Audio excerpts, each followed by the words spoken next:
Assalamualaikum warahmatullahi wabarakatuh. Saya Firda Idrisa Wadani, STFPI MSI. Saya merupakan peserta pekerti gelombang 7 tahun 2024 dan ini adalah tugas real teaching saya yang di kelas pada Prodi Ilmu Kelautan semester 3 mata kuliah Biologi Perikanan. Assalamualaikum warahmatullahi wabarakatuh. Waalaikumsalam warahmatullahi wabarakatuh. Kita ketemu lagi di pertemuan yang keempat ya. Materi yang telah kita bahas yang pertama adalah apa? Tingkat kematangan donat. Yang kedua adalah fekunditas. Yang ketiga adalah apa? Conveyor itu merupakan bagian dari fekunditas. Terus ada juga satu lagi itu ada Ibu jelaskan sedikit tentang pemijahan. Ibu sedikit lupa, ternyata Ibu belum membagi materi ke kalian. Jadi sebelum kuis ini Ibu beri waktu 15 menit untuk mengulas materi yang Ibu berikan, lalu kalian ikut kuis. Ya, kuis ini merupakan bagian dari ketiga materi itu, tetapi sebenarnya kuis ini pilihan ganda. Jadi memang waktunya sedikit, nanti kalian silakan mempelajari dulu materi yang sudah Ibu ajarkan ya. Ibu kirim ke grup WhatsApp ya. Baik, ayo kita pertama fekunditas. Kedua adalah apa? Tingkat conveyor itu bagian dari fekunditas. Terus ada lagi tingkat kematangan gonad. Ya.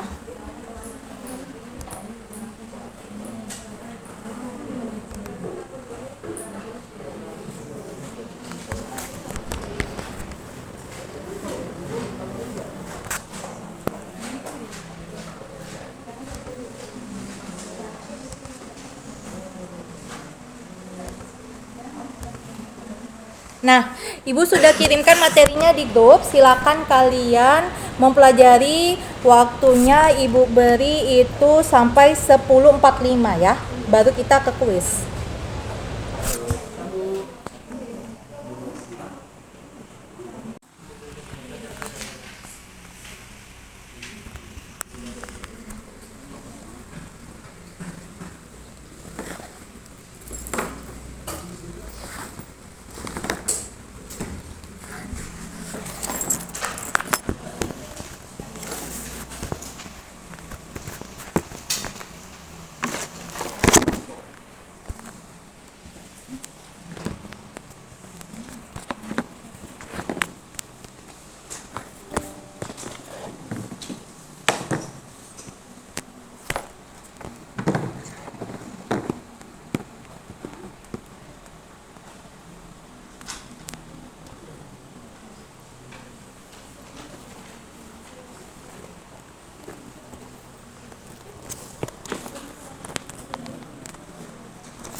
Suaranya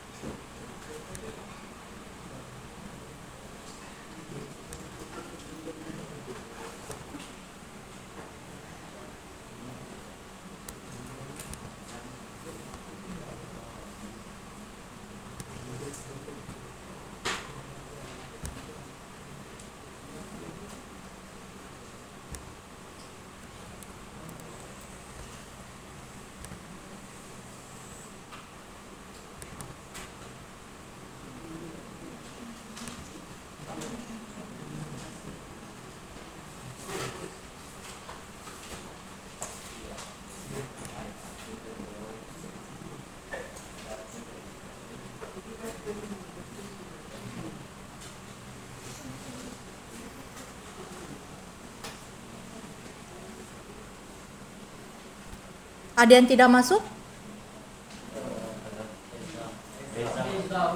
Eza masih sakit atau gimana?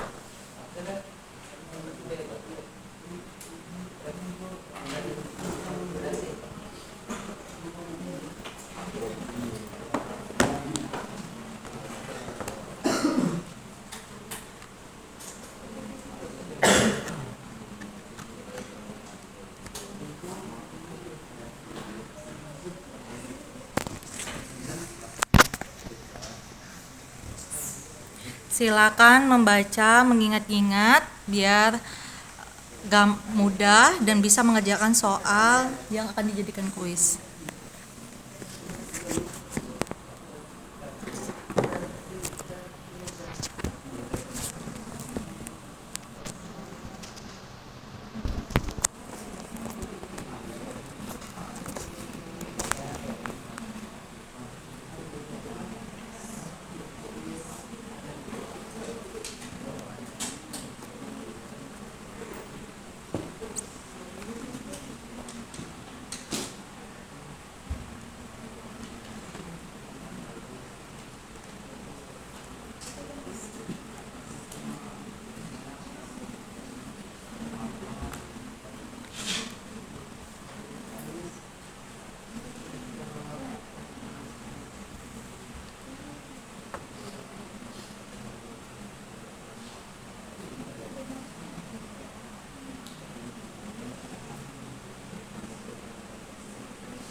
Kenapa keluar? Oh ya.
Tujuh menit lagi sebelum kita mulai kuisnya.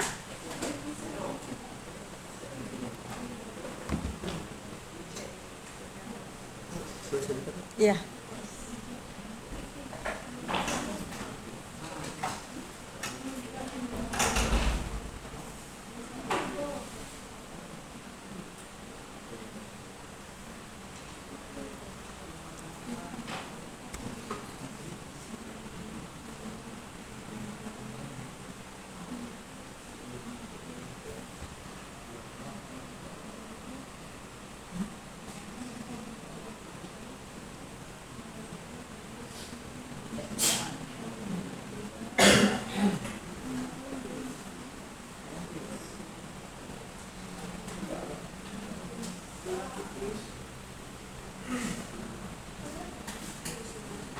Udah ada yang mencoba masuk apa? Belum bisa ya? Kalau saya belum mengklik start. Ya kalau misalnya sudah siap, ayo kita mulai kuisnya. Sudah siap? Waktunya 5 menit lagi ya. Sudah membuka semua materinya? Ya. Dibaca ya. Sepertinya ini lebih sedikit ya daripada biasanya.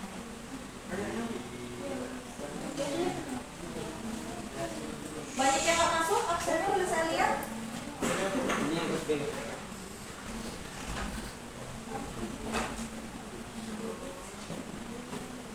Yoga belum masuk.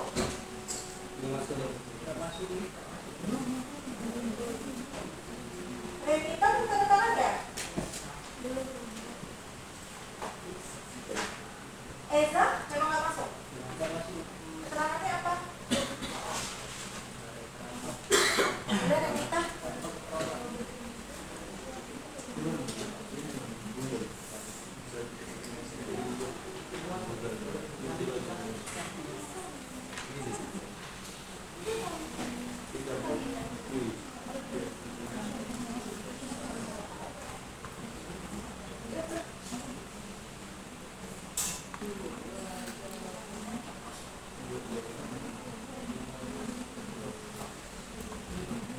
Sudah ada 2 yang bergabung.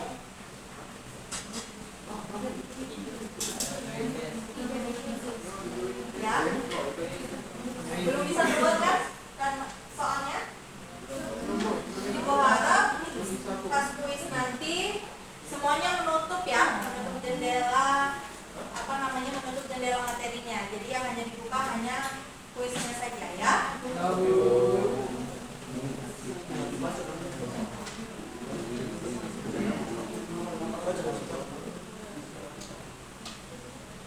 Sudah 8, 9.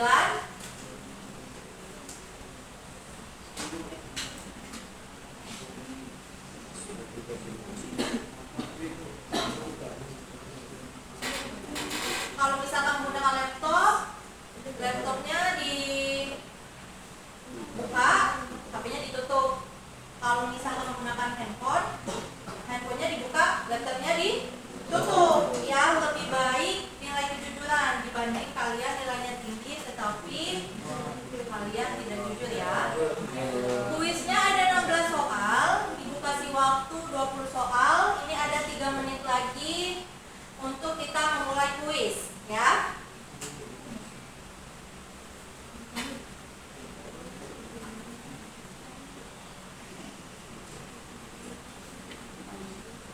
Ini kalian ngapain buat emotnya jadi seperti itu?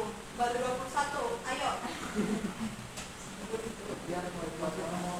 Bukannya belajar mah membagikan emot ya, ayo. Silakan masuk 3 menit lagi.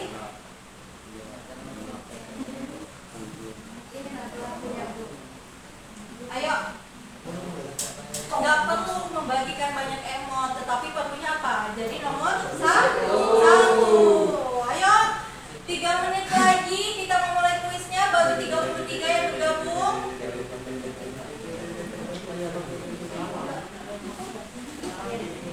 Ayo.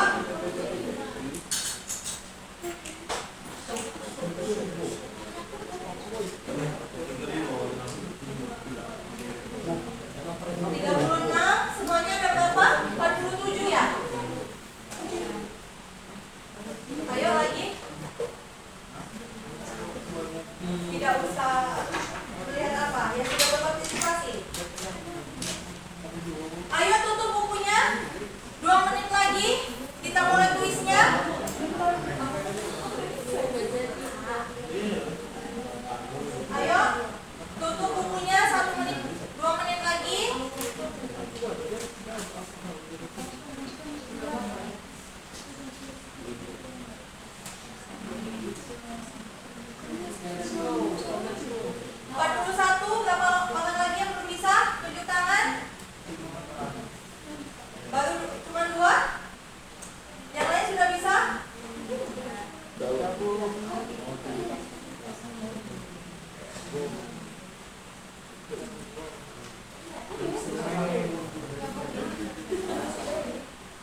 bisa semua?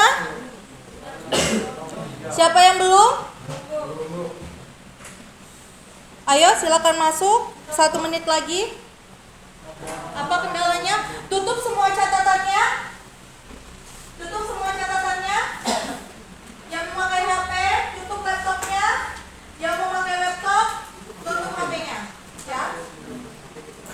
Siapa yang belum bisa masuk? Sudah 44, siapa yang belum bisa masuk?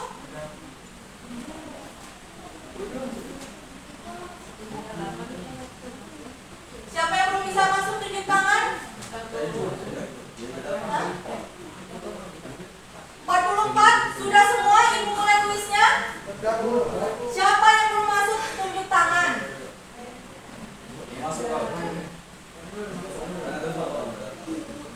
Masuk semua sudah? Ibu mulai ya kuisnya. Suaranya. Ayo, tidak ada yang boleh lihat materi ya. Sudah keluar soalnya? Ibu kasih waktu sampai 20 menit. Ya. Berarti 11 lewat 5 menit.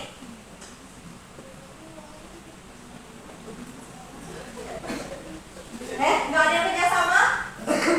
Ya?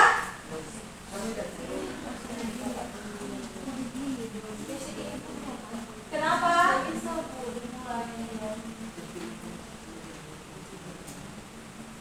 Silakan mulai.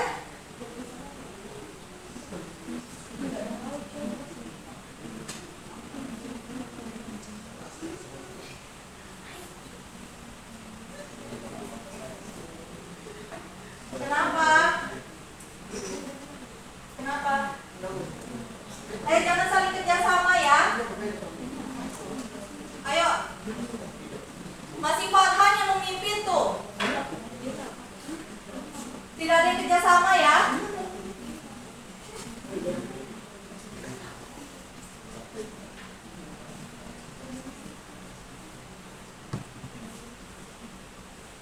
Sudah ada yang selesai?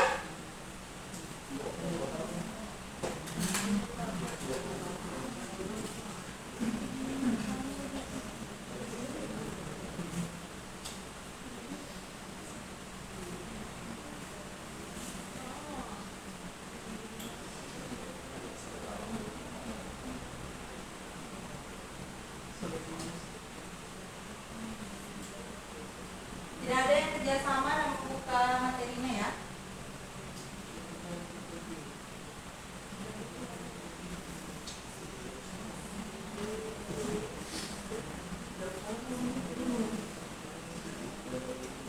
Kalian ngapain berdua? Tidak boleh ada ini ya, kerjasama.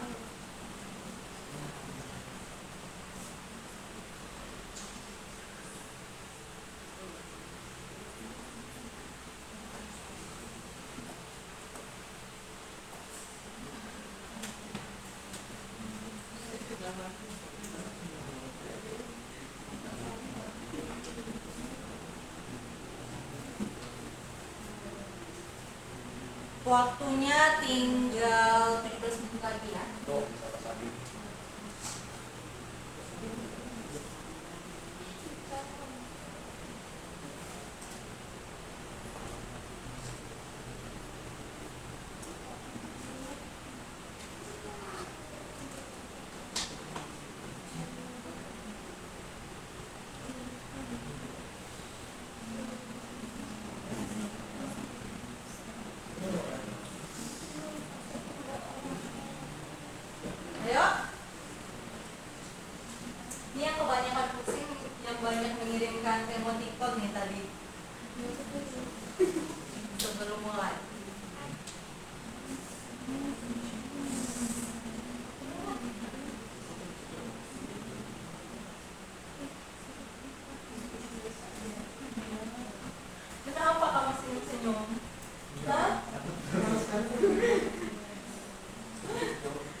Waktunya tinggal 15 menit lagi ya.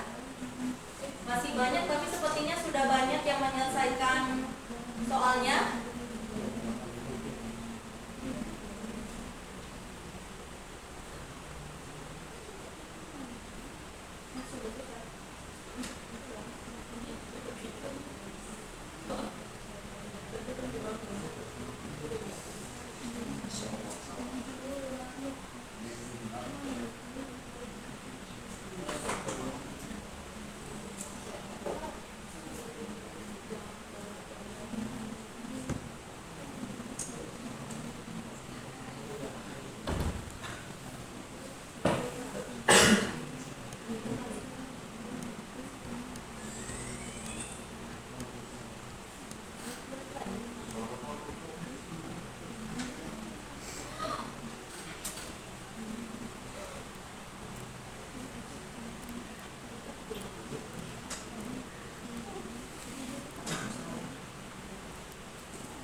Nggak ada yang kerja sama ya. Sudah selesai? Farhan sudah selesai? Beta siapa Beta? Sudah selesai? Masih menduduk yang pertama ya, temennya masih menunggu. Najwa? 3 besar ya. Beta memang namanya siapa? Kelas A, kelas B?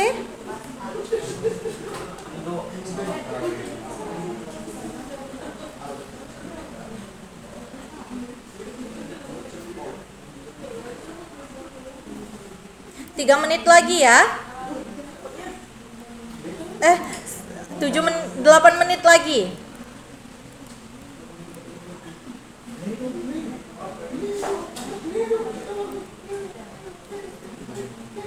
Ada yang belum mengerjakan sama sekali?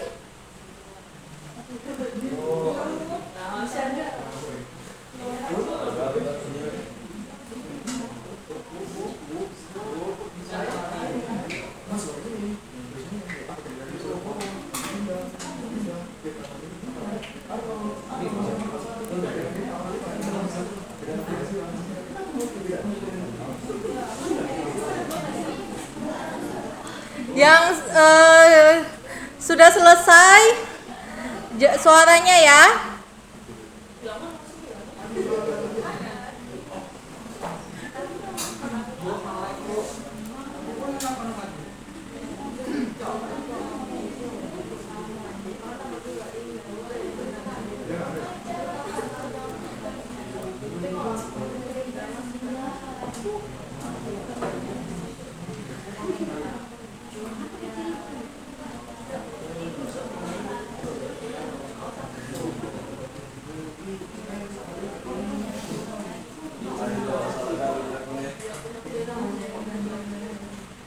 Masih ada yang belum selesai?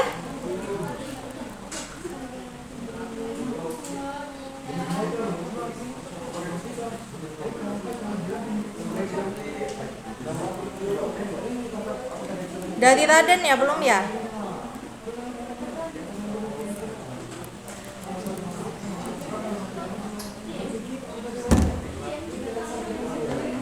Yang sudah selesai tidak usah memberitahu temannya, ya.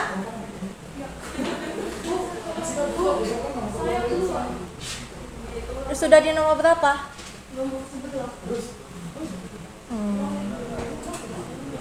Kenapa ya terkeluarnya ya? Namanya siapa?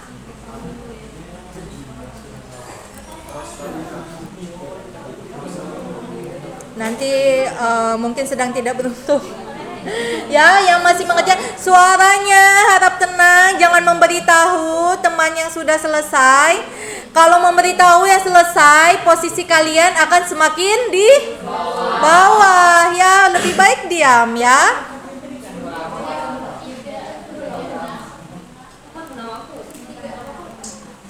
Ya, masih nomor 1 Beta, nomor 2 Farhan, nomor 3 Najwa nih, belum ada yang menyaingi. Akin nomor berapa, Kin?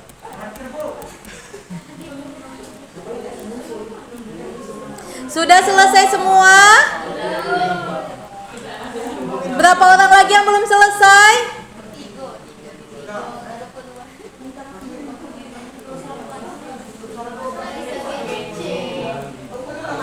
Ayo. Nanti Ibu perhitungkan yang di bawah-bawah apa boleh remedial apa enggak. Tapi kan sudah ada keluar jawabannya benar tadi? Sudah? Sudah? Sudah ada ya. Nanti ini yang paling cepat aja. Sudah selesai? Belum. Siapa yang belum? 5 menit lagi deh.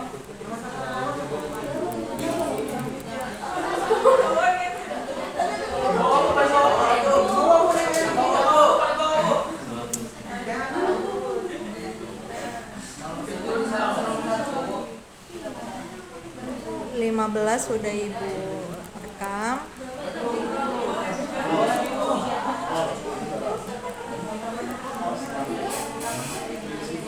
Sudah semua? Siapa yang belum? Tunjuk tangan. Mengulang lagi? Masih bisa masuk? Kalau mengulang lagi kelihatan benar semua. Kan sudah dikasih tahu jawabannya benar kan?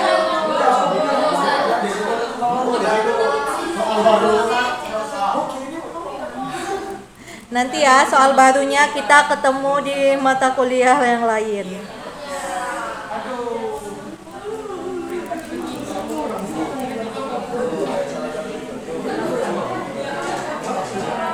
Nanti kalau ada kuis seperti ini lagi, nanti ingatkan Ibu ya kalau misalkan belum memberikan materi ya. Ya, jadi ini Ibu maklumi.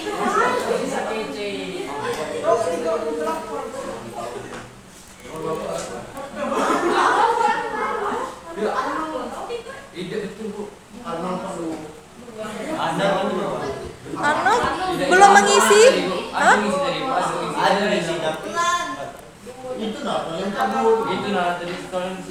Ya, pelajaran kita jika Ibu suruh bawa laptop, bawalah laptop ya. Minjem temannya, minjem dosennya ya. Jadi lebih optimal menggunakan laptop ya dibanding handphone. Karena mungkin kalian mau buka jendela yang lain kegeser, taunya hilang ya, keluar ya. Ibu sudah selesai semua? Berarti yang 3 orang ini memang yang keluar ya? Arnold, Deana? Ada awalnya ngisi, Bu. Iya, ada tadi, Bu, di atas tadi, Bu. Oh, Arnold 2. Mufti? Oh, masuk 2 kali. Deana? Oh, jadi 43 orang seharusnya ya? Seru nggak begini? Apa mau tes kayak biasa? Bu, jangan Bu, saya malu kalau yang paling bawah Bu. Tes biasa aja. Mau gimana? Ya? Akin nomor berapa, Akin? Apa ya? Itu juga ini. Sepertinya yang di bawah ini belum selesai mengisi. Rosalina? Oh, tapi masih lumayan nih, masih 21. Terus juga yang itu. Oke, Ibu selesaikan ya, sudah selesai semua? Ibu N. Yes. Selamat 3 orang nilai tertinggi. Beta, Farhan, dan Najwa. Ya. Ya, bagaimana perasaannya? Dan semoga teman-teman yang lain menyusul nih, ya. Nanti semoga bisa menyusul ketiga temannya dengan nilai tertinggi. Bagaimana apa namanya? Jujur kayak ibu, siapa yang mengirimkan banyak emoticon tadi? Ngeklik terus, tunjuk tangan. Nah, Farhan. Oh tapi dia nomor 2 ya. Siapa lagi? Ya, jadi cukup seru ya hari ini. Soalnya susah mungkin karena baru belajar 15 menit ya.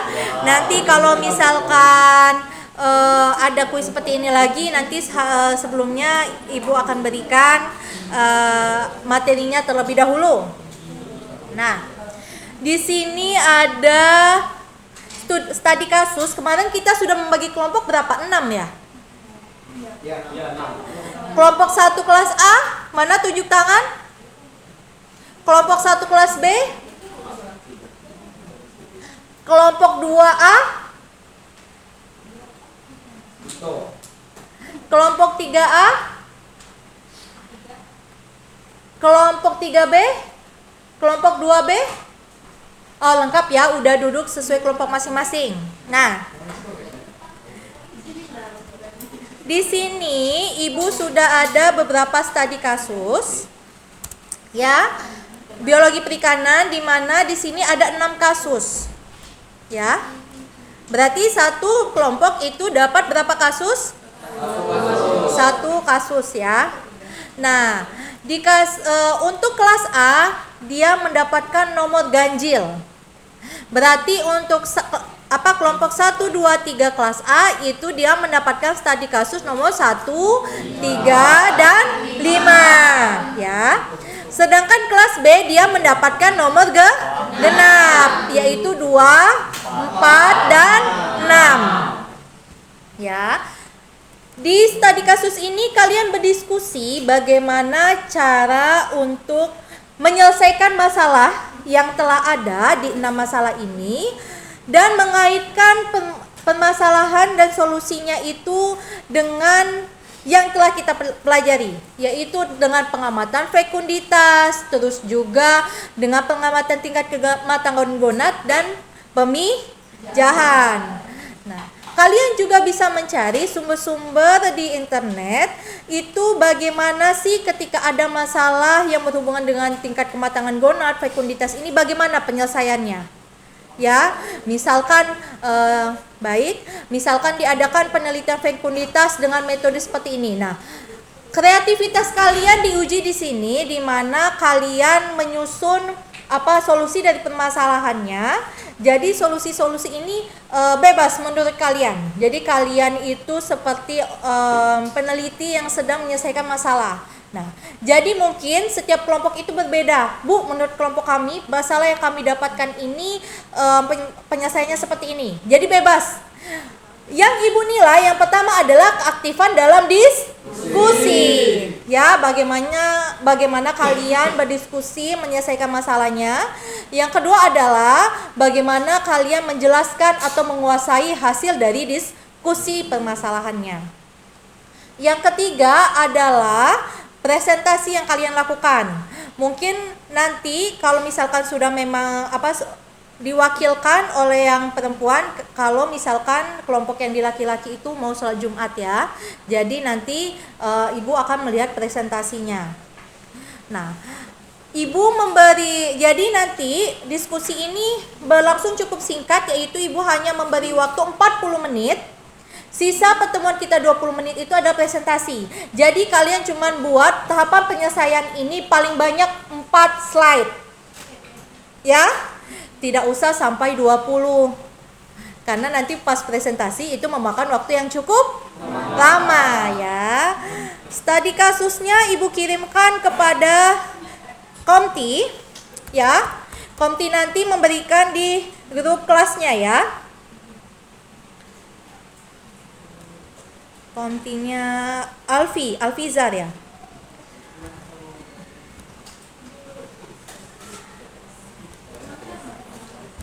Ya, move on lah dari hasil tadi temennya, jangan diejek-ejek ya.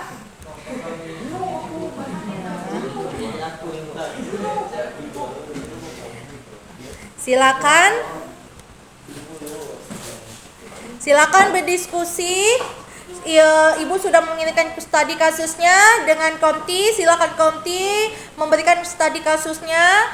Waktu 40 menit berarti sampai jam 11:40 menit. Ya? 11:45 ya? Itu Wahyuni tahu banget ya. Ayo silakan berkumpul dengan kelompoknya buat presentasi yang perlu ditanyakan. Ya, boleh.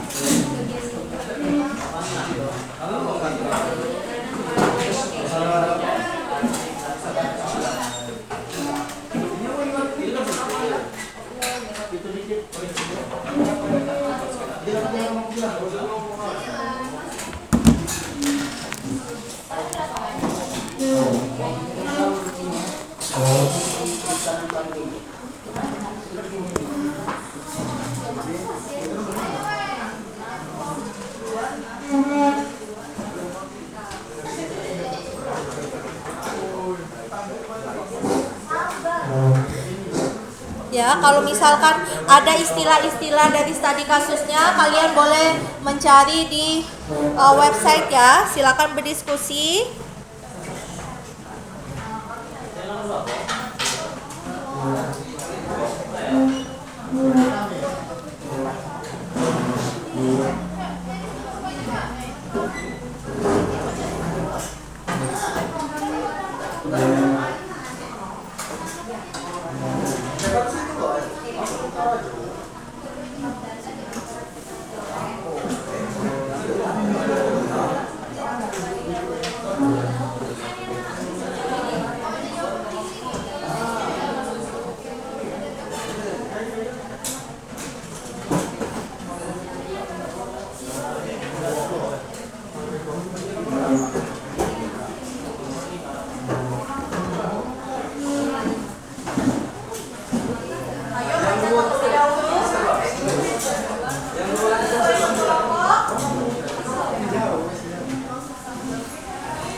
Ini kelompok berapa ini? Ada yang ditanya? Masih memahami? Oke ya.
Suaranya dulu.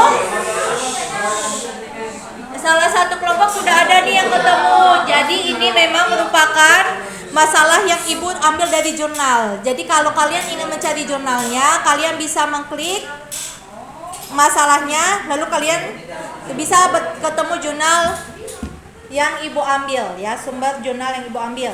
Tetapi memang di jurnal itu tidak lengkap penyelesaiannya. Jadi ibu minta kalian selain berasal dari jurnal masalahnya, kalian juga mendiskusikan menurut kelompok ya.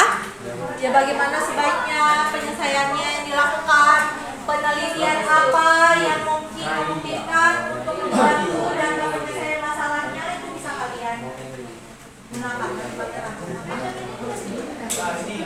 Nah, apa namanya metode, terserah kalian, kelompok kalian. Kalau misalkan kalian merasa metode ini penyelesaian masalah ini, jadi nggak usah semua metode. Jadi kalian pilih saja metode yang dianggap paling tepat ya.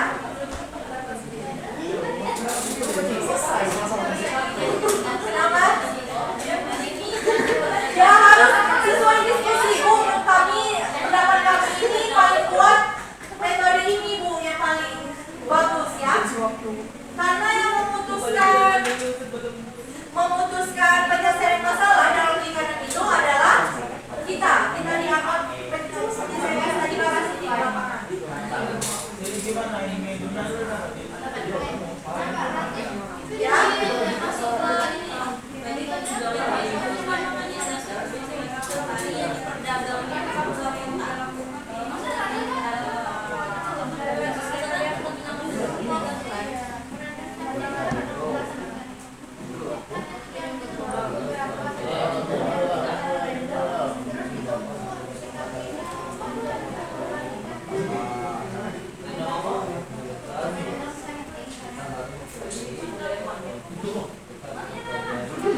Silakan tulis nama kelompoknya, nama kelompok di kertas lembar. Diberikan ke ibu ya, salah satu perwakilan kelompoknya. Jadi ibu nanti keliling juga menilai diskusinya gimana. Kalau banyak diam, ya silakan.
Suaranya ya, diskusi tapi nggak usah satu lagi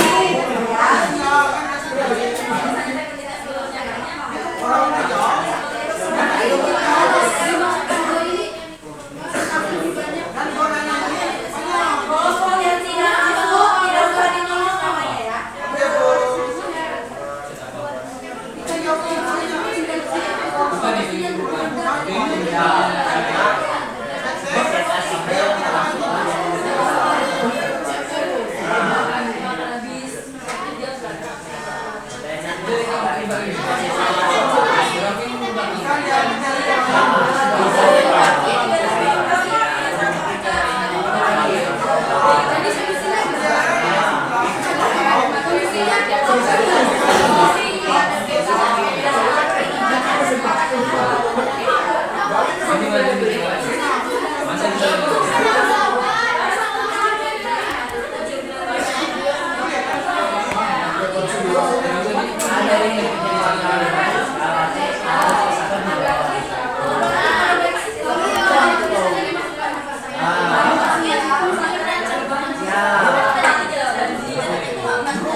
Ya, maksimal 4 slide ya. Ya, 4.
Bukan. Sini boleh?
Ayo, silakan siapkan PPT-nya. Waktunya 15 menit.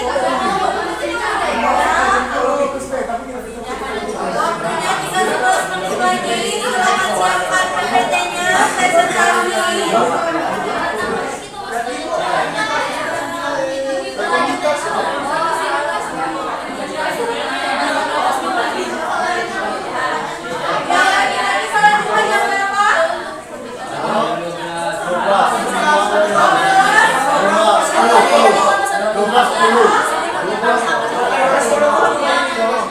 Kalau kalian mau keluarnya jam berapa? 12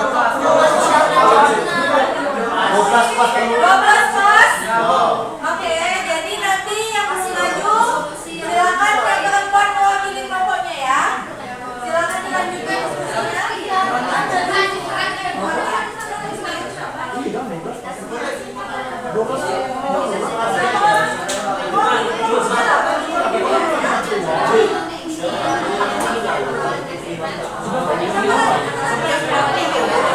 Iya,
11.50, ayo.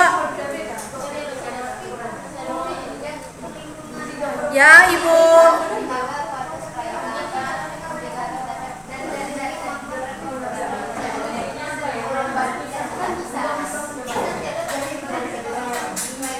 Kelompok nomor 4 yang maju pertama ya. Silakan.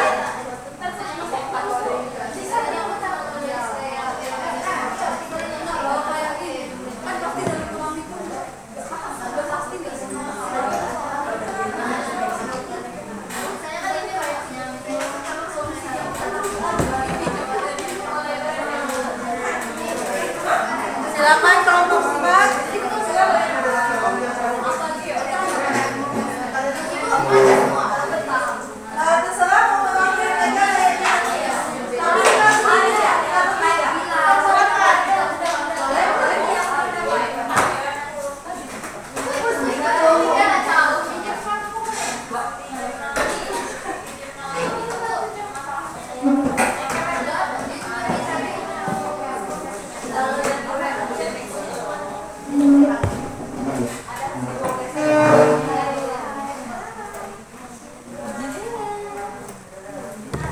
Apa ya di sini? Oh, bukan apa, biar aku yang jelasin. Lihat mana Nggak ini? masuk. Ketutup kamera. Gak apa di situ. Yang mana ini, Bu? Kalau tidak, gak apa.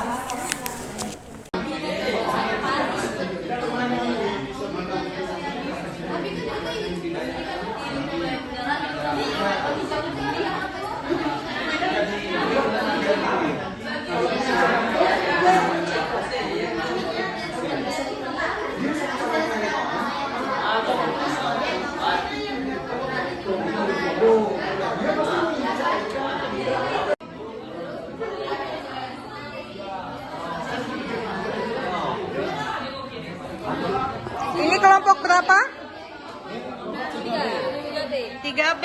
Ada yang perlu ditanya atau yang belum dimengerti? Oh, sudah ketemu jurnal permasalahannya ya? Oke, lebih bagus ya. Tetapi jangan hanya fokus sama jurnalnya, dibuat juga menurut pendapat kalian ya, karena di sana tidak ada penyelesaiannya juga. Oke, kelompok berapa? Kelompok 3, ada yang perlu ditanyakan? Masih memahami ya? Semangat. Oke, kelompok berapa ini? Bagaimana soalnya? Sudah bisa dipahami?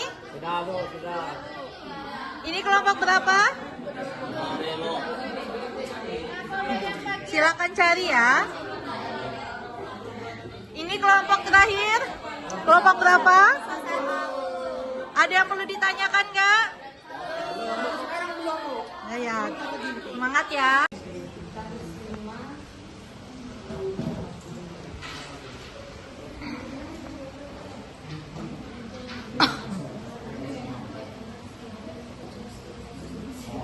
Baiklah, sebelumnya perkenalkan nama saya Rita Miliasari dengan NPM S1 Di sebelah saya ada Mesha Laura Setia dan ada Gita Maretiansyah, ada Febrianti.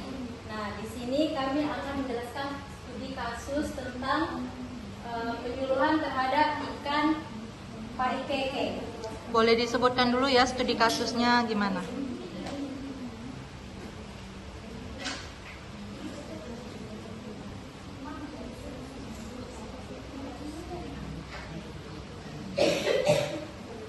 Nah, studi kasus 5 itu tentang produksi perikanan pari keke. Menurut data Direktorat Jenderal Perikanan Tangkap 2017, sejak 2005 sampai 2016 mengalami penurunan sebesar 80%. Dari 28 ton 492 menjadi 7.483 ton akibat penangkapan secara besar-besaran yang terus terjadi. Penangkapan pari keke secara terus-menerus dalam jumlah yang banyak akan mengakibatkan populasi pari keke di habitat menjadi terancam. Maka pengontrolan aktivitas penangkapan perlu dilakukan. Apa tahapan penjelasan yang dapat dilakukan dan solusi yang berhubungan dengan tingkat kematangan gonat,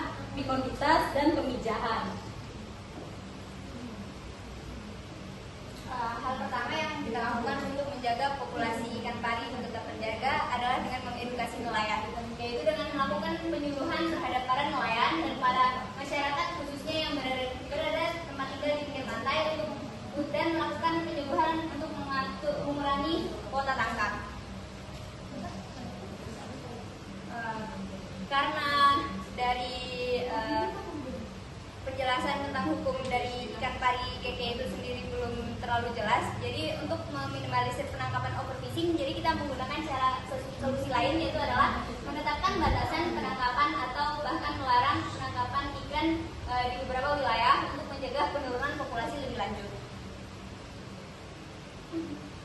Selanjutnya akan dilanjutkan dengan saya Dita. Jadi kesimpulannya, solusi untuk mengatasi penurunan populasi pari ikan ini adalah dengan melindungi habitat serta menjaga keseimbangan ekosistem perairan dengan metode penangkapan yang ramah lingkungan. Misalnya pada penangkapan ikan pari keke ini, apabila dia belum siap untuk pemijahan, alangkah baiknya belum bisa untuk diperjualbelikan atau didagangkan. Nah, itulah cara untuk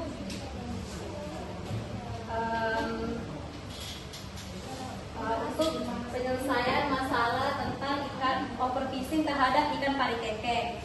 Nah, di situ kami menggunakan cara dengan melakukan penyuluhan, terus melakukan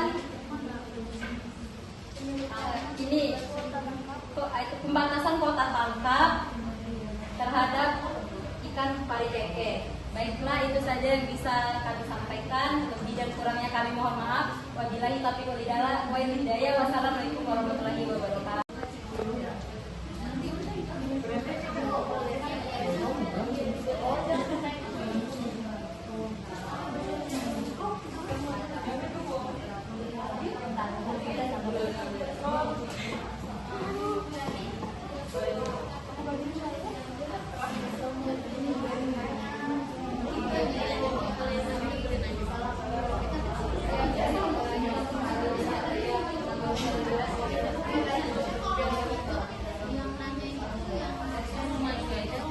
yang belum maju, 3 kelompok yang belum maju. Nanti pas 3 kelompok lain yang belum maju, baru 3 kelompok yang sudah maju yang bertanya.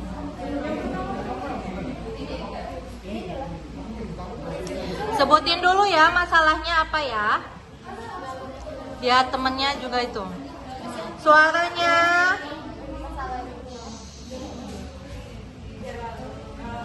Assalamualaikum warahmatullahi wabarakatuh.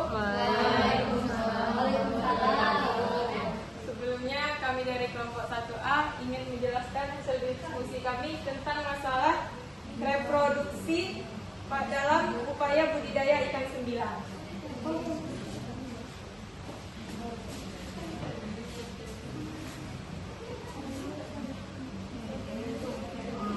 Nah, solusi dan hal yang perlu kami lakukan untuk menangani masalah reproduksi pada budidaya ikan sembilan ini, yang pertama yaitu memilih indukan. Sebutkan dulu nak masalahnya apa.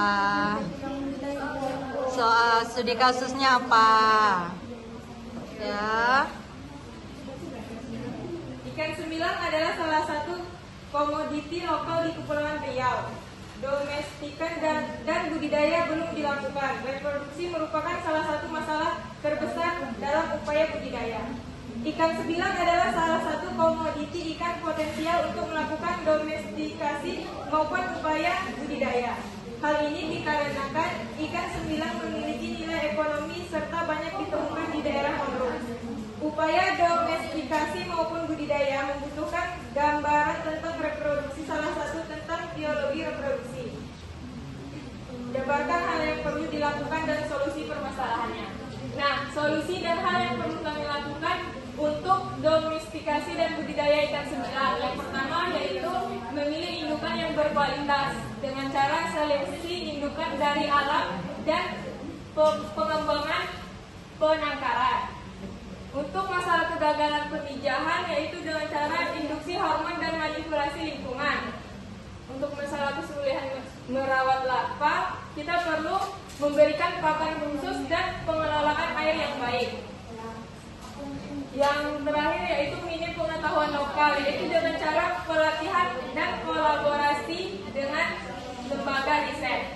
Nah, analisis data yang menurut kami cocok pada permasalahan ini yaitu dengan cara analisis data yang dilakukan secara statistik, yaitu uji ANOVA, melakukan minitab dan deskriptif. Data penelitian yang dilakukan telah yang telah dilakukan perhitungan menggunakan rumus pada setiap parameter. Dilakukan tabulasi data dalam Excel. Data setiap parameter kemudian ditampilkan dalam bentuk grafik. Selanjutnya, tahapan pelaksanaan penelitian yang akan dijelaskan oleh teman saya. Jadi untuk tahapan pelaksanaan penelitian ini, yang pertama itu melakukan seleksi calon induk, yang mana calon induk ikan sebilang itu melibatkan pengumpulan ikan hasil tangkapan untuk adaptasi, yang mana 15 ekor itu dimasukkan ke keramba jaring apung selama 1 minggu. Nah, kemudian 3 ekor dibedah untuk memastikan kondisi kosong atau pada tingkat kematangan gonad 1. Ikannya tuh diambil dari nelayan di Kampung Madong, Kelurahan Kampung Bugis. Nah, untuk tahapan yang kedua itu kita Nah, jadi di sini saya bersama teman-teman kelompok saya, yaitu kelompok 2B. Di sini kami akan mempresentasikan hasil dari diskusi kami. Sebelumnya, perkenalkan nama saya Fatian Bitantanti, NPM 20, dan teman-teman saya. Saya Miranti Wulandari dengan NPM 44. Saya Najwa Suhaila Amri dengan NPM 30. Saya Dika Putrahari dengan NPM 02. Nah, jadi di sini kami akan melakukan presentasi mengenai studi kasus yang telah diberikan, di mana penangkapan yang intensif dan terus-menerus selain akan di mana penangkapan yang intensif dan terus-menerus selain akan menurunkan biomasa tangkapan, juga dapat mengakibatkan hasil tangkapan berupa ikan-ikan kecil, sehingga akan mengakibatkan terjadinya penangkapan ikan yang berlebihan atau overfishing. Nah, apabila ikan yang tertangkap sebagian besar merupakan ikan yang belum matang gonad, maka akan terjadi kelebihan tangkap yang mengganggu proses rekrutmen. Nah, sehingga hal ini dapat menyebabkan penurunan pertumbuhan pada populasi Elphiba. Nah, oleh karena itu jenis ikan ini perlu dikelola dengan baik untuk mempertahankan keberlanjutannya. Nah, untuk apa tahapan penyelesaian yang dapat dilakukan dan solusi yang berhubungan dengan tingkat kematangan gonad, selanjutnya akan dibahas dengan teman-teman saya. Oke, jadi di sini kami menggunakan metode purposive random sampling, di mana misalnya kita mengambil studi kasus, dikumpulkan 113 ekor sampel ikan. Nah, dari sampel ikan yang dikumpulkan tersebut diambil beberapa untuk dijadikan sampel, kemudian diambil data seperti panjang total, berat badan, TKG, dan berat gonad. Jadi apa tahapan yang penyelesaian yang kami gunakan untuk menyelesaikan permasalahan tadi berhubungan dengan TKG, fekulitas, dan pemisahan. Jadi untuk mengatasi masalah overfishing, kami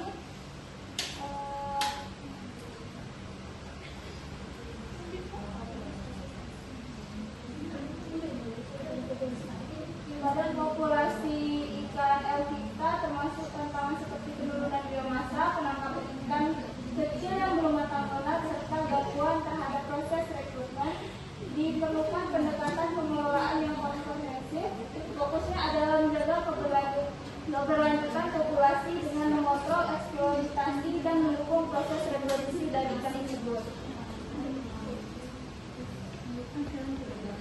Oke, solusi dari permasalahan atau studi kasus yang kami dapatkan pada nomor 4. Yang pertama, tingkat kematangan gonad, yaitu mengatur waktu dan lokasi penangkapan berdasarkan tingkat kematangan gonad ikan. Ikan-ikan yang belum mencapai kematangan gonad sebaiknya tidak ditangkap untuk memberi kesempatan bagi mereka untuk berkembang biak secara berkelanjutan. Solusinya pada yang berhubungan dengan TKG ini adalah penerapan ukuran tangkapan minimum, yakni hanya ikan yang telah mencapai ukuran tertentu yang boleh ditangkap dan memastikan ikan yang tertangkap itu sudah matang gonad. Yang kedua yaitu berhubungan dengan fekunditas, dia mengukur dan memantau fekunditas atau jumlah telur yang dihasilkan oleh ikan betina dewasa secara berkala sebagai indikator kesehatan populasi, yaitu solusinya melakukan penelitian pemantauan fekunditas secara rutin untuk mengetahui tingkat reproduksi populasi dan kecenderungannya. Yang ketiga yaitu berhubungan dengan pemeliharaan habitat pemijahan atau tempat dia pemijahan dengan menjaga dan memulihkan habitat alami yang menjadi tempat pemijahan ikan, seperti terumbu karang, mangrove, dan dasar laut berpasir untuk lokasi pemijahan. Pentingnya, solusinya itu melindungi kawasan pemijahan melalui pembentukan kawasan konservasi laut di wilayah-wilayah strategis serta mengurangi aktivitas destruktif seperti penangkapan ikan dengan alat yang merusak habitat. Contohnya seperti bom ikan. Baik, berdiri. Ke kelompok berapa? Silakan sebutkan.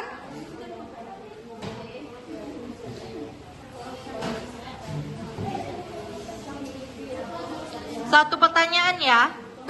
Satu, sesudah ini nanti maju yang belum maju karena nanti kalian mau kuliah kan? Baik, terima kasih atas kesempatannya. Kami dari kelompok 3B yaitu yang bahas tentang fisika kesenam. Kami ingin bertanya kelompok 1 yaitu mengapa reproduksi menjadi masalah dalam budidaya ikan sentilang. Terima kasih. Mau langsung dijawab? Ya, Bu. Boleh, Bu.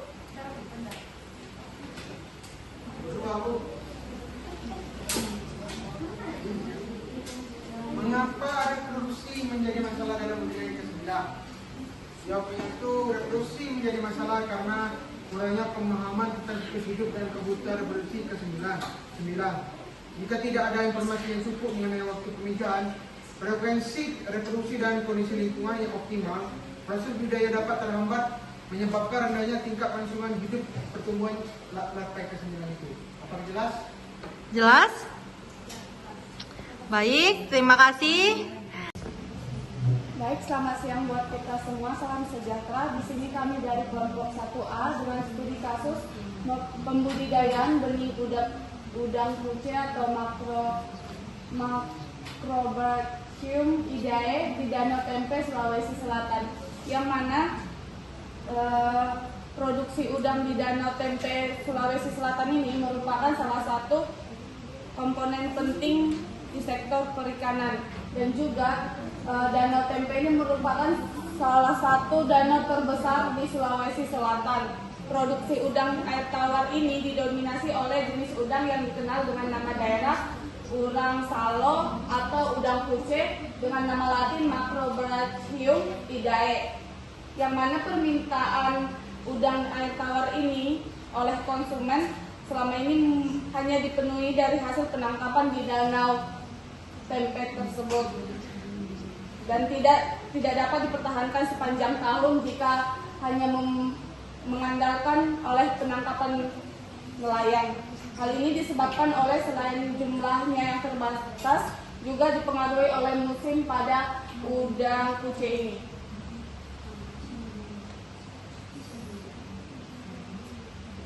Ya, kemudian yang kedua ada pembahasan, kemudian ini ada musim. Musim ini merupakan salah satu faktor yang mempengaruhi reproduksi dari udang kuce ini. Udang kuce ini memiliki siklus hidup tertentu yang bergantung pada musim. Misalnya mereka berkembang biak atau bertumbuh lebih baik di musim-musim tertentu. Misalnya itu kondisi suhu air hujan, curah hujan, dan air sungai atau laut bisa mempengaruhi seberapa banyak udang kuce yang bisa hidup dan berkembang. Jadi di musim tertentu reproduksinya itu bisa menurun atau meningkat tergantung kondisi alam. Kemudian dilanjutkan benih. Salah satu faktor keberhasilan dari budidaya adalah ketersediaan benih, yang dimana ketersediaan benih ini dapat diatasi melalui usaha pembenihan. Untuk mengembangkan usaha pembenihan spesies ini perlu didasari pengetahuan mengenai aspek biologi reproduksi seperti tingkat kematangan gonad dan indeks kematangan gonad. Baik, selanjutnya saya akan menjelaskan tentang TKG atau tingkat kematangan gonad. Pada studi kasus ini ada keterkaitannya dengan materi yang sudah kita pelajari, yaitu tentang TKG. Berdasarkan karakter morfologinya, maka kematangan TKG ini pada udang betina dapat dibedakan atas 4 tingkat, yaitu TKG 1, 2, 3, 4. Pada TKG 1, ovarium secara morfologi berbentuk oval dan berwarna putih transparan dengan bintik-bintik coklat di bagian tengah permukaan ovarium. Bisa dilihat dari gambar ini. Kemudian pada TKG 2, secara morfologinya ovarium berbentuk oval dan berwarna putih kekuning-kuningan dengan bintik-bintik coklat membentuk lingkaran kecil yang belum tersambung pada permukaan ovarium. Selanjutnya pada TKG 3, secara morfologinya ovarium berbentuk oval dan berwarna kuning dengan bintik-bintik coklat. TKB 4, secara morfologinya, ovariumnya berwarna hijau tua dan memenuhi hampir semua cephalothrux. Pada TKB terakhir yang keempat ini merupakan tingkat kematangan yang sudah mencapai tahap sempurna.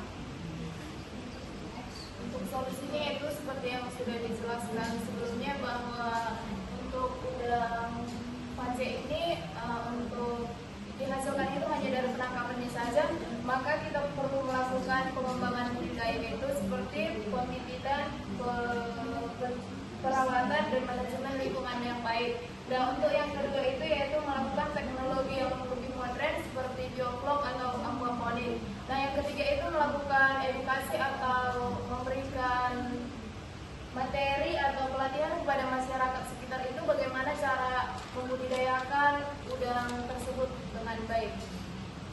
Sekian pembahasan dari kami ucapkan terima kasih.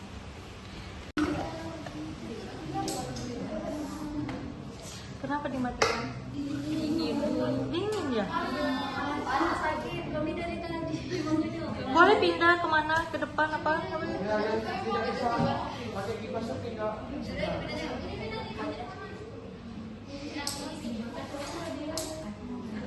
Ayo. Assalamualaikum warahmatullahi wabarakatuh. Waalaikumsalam.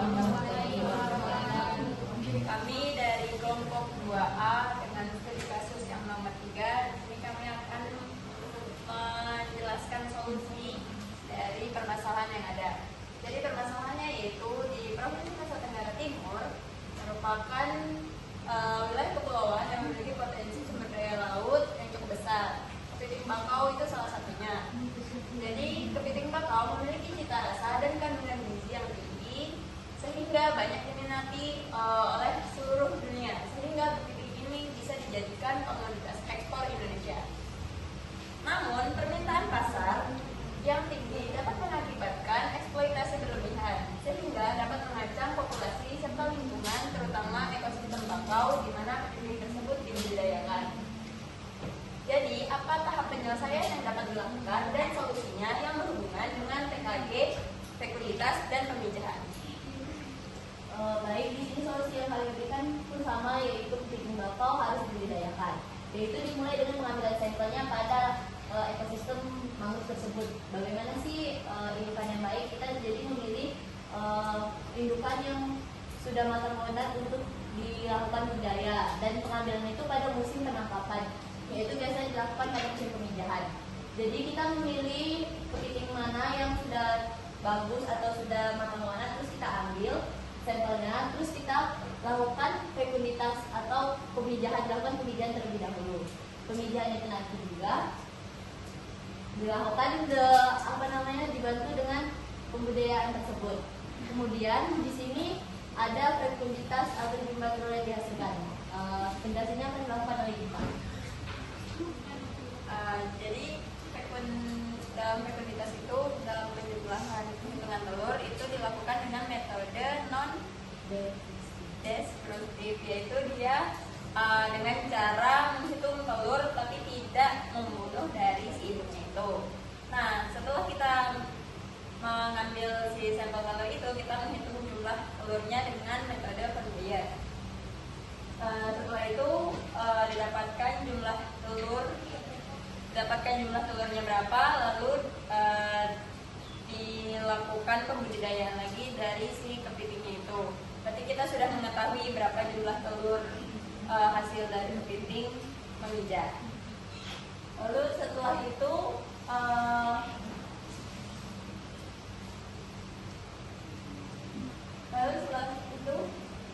akan dilakukan pemijahan itu dijelaskan oleh Taher.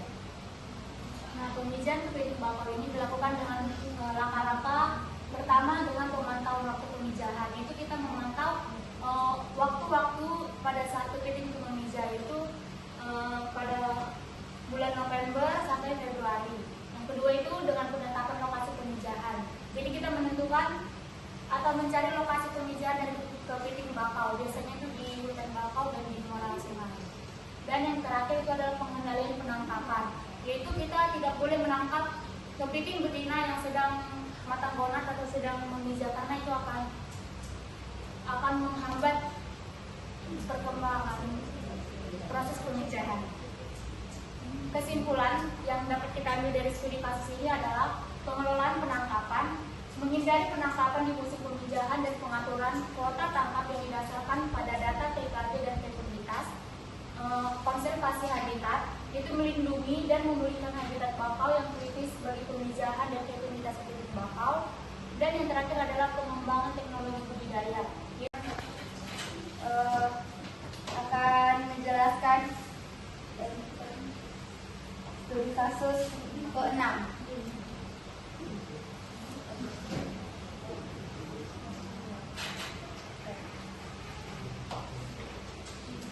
Permasalahan studi kasus yang kami bahas di kelompok ini mengenai terjadinya investasi terhadap invasif terhadap populasi ikan endemik, yaitu red devil oleh ikan lohan di Danau Matano, di mana persentase populasi ikan red devil sebagai ikan endemik di Pulau Matano menurun, dan persentase ikan lohan lebih meningkat. Ini terjadi karena adanya tingkatan kesenjangan atau ketidaksenjangan.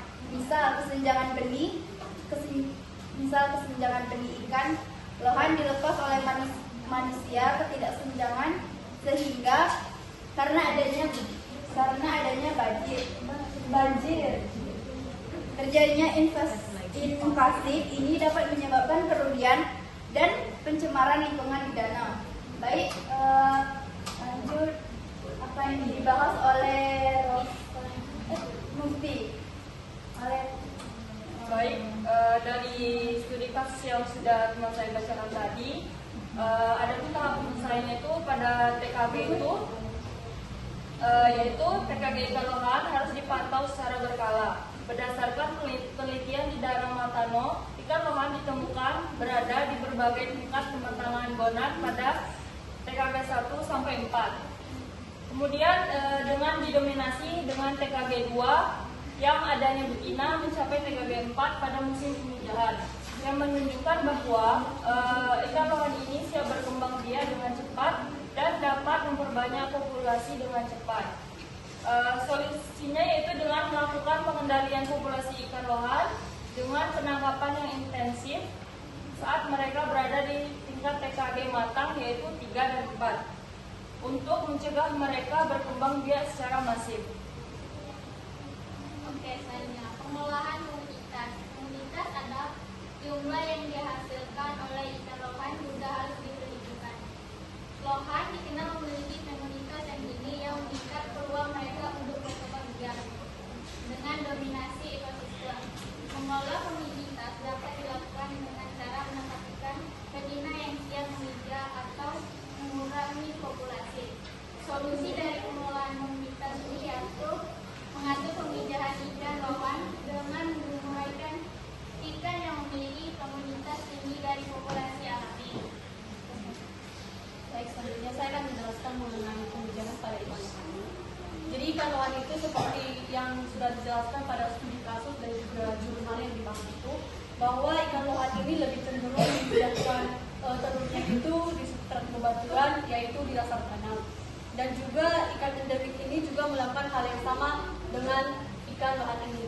Jadi solusi yang dibuat di jurnal itu, mereka itu menerapkan bahwa mengumpulkan batu-batuan supaya ikan lohan itu lebih dulu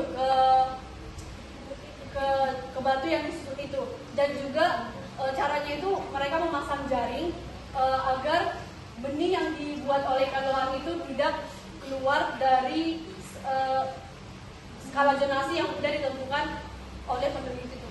Dan juga itu dilakukan supaya benih ikan lohan itu tidak keluar dan memberantas ikan red devil itu, sehingga populasi ikan red devil itu dapat meningkat dan juga populasi dari ikan lohan itu dapat menurun.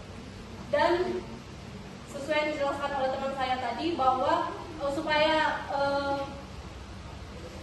solusi yang dilakukan dengan cara komunitas dan juga TKG itu, kami dari jurnal itu dijelaskan bahwa mereka itu yang presentasi sudah banyak menjawab permasalahan solusi yang dikaitkan dengan TKG, pemijahan, dan juga fekunditas.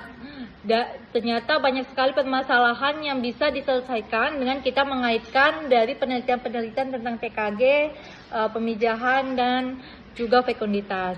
Nah, setelah ini kita bisa kembali ke kegiatan masing-masing. Terima kasih Ibu sudah puas dengan yang disampaikan juga. Cuma memang ada yang perlu diperbaiki, banyak sekali evaluasinya. Yang pertama, kita harus juga mempelajari ya, seperti kelompok Wahyuni tadi sudah benar, dia nama ikan, nama ilmiah ikan itu seharusnya apa? Seharusnya miring. Tadi ada beberapa kelompok yang belum. Dan juga tadi memang ada yang terlalu lama presentasinya dan masih banyak membaca. Mungkin itu bisa dievaluasi lagi dari kita untuk presentasi selanjutnya. Nah, silakan Ibu tutup dengan Assalamualaikum warahmatullahi wabarakatuh. Ibu minta tolong silakan disusun kembali ya kursinya sebelum kita meninggalkan kelas. Silakan ke kegiatan masing-masing.